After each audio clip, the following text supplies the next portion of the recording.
ખેડા જિલ્લા શિક્ષણ વિભાગમાં લીવ ટ્રાવેલ કન્સેશન યોજનાના લાભમાં કથિત ગેરરીતિનો મામલો સામે આવ્યો છે, જ્યાં પ્રાથમિક માહિતી મુજબ અંદાજે 50 પ્રાથમિક શિક્ષકોને નિયમોનું પાલન કર્યા વિના જ એલટીસીનો આર્થિક લાભ મેળવ્યો હતો તેવા આક્ષેપ કરવામાં આવ્યા. સમગ્ર મામલે તપાસના આદેશ આપવામાં આવ્યા છે, જે આક્ષેપો મુજબ વર્ષ 2020થી 23 સુધી 2024થી 27ના સમયગાળા દરમિયાન કેટલાક શિક્ષકોએ હજારો રૂપિયાનો આર્થિક લાભ મેળવ્યો હતો.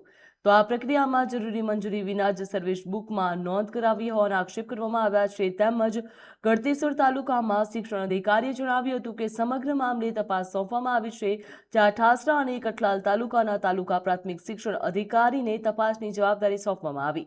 જ્યાં અધિકારીઓના જણાવ્યા મુજબ લગભગ 50 જેટલા શિક્ષકોને ચૂકવાયેલા એલટીસી લાભની વિગતોની તપાસ કરવામાં આવશે. તો તપાસ પૂર્ણ થયા બાદ જ કોઈ ગેરરીતિ સામે આવશે તો નિયમ મુજબની કાર્યવાહી કરવામાં આવશે.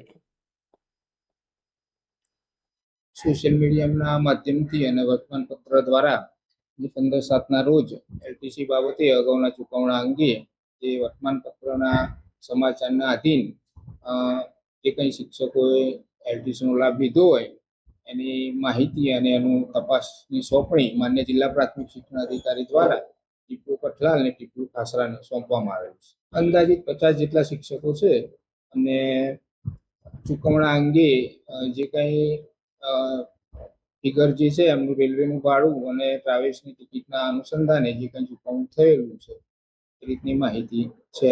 એ બાબતે તો મને બહુ ખ્યાલ નથી કે સંઘના કયા આગેવાનો છે આ તે, પરંતુ જે કંઈ હશે એ આ તપાસના અન્વયે આપણને બધી જાણ અને અહેવાલ મળી જશે.